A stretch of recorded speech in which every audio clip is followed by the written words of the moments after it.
रस्त्यावरनं चाललायस आणि एक तुझा कुठला तरी मॉडरेट मित्र आहे, फार काही जिगरी मित्र नाही पण तो मॉडरेट मित्र तुला पास होतो आणि तो तुझ्याकडे बघून न बघितल्यासारखा करतो, तुला काय वाटतं?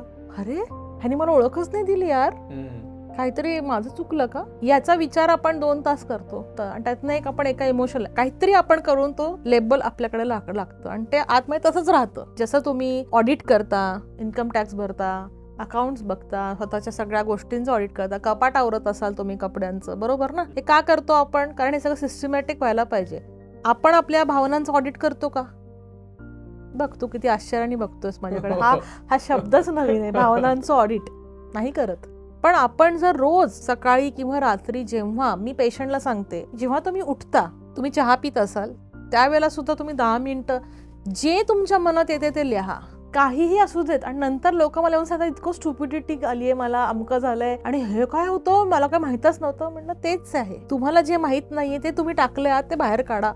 जसं आंघोळ करणं महत्वाचं आहे तसं इमोशनल बाथ घेणं पण इम्पॉर्टंट आहे.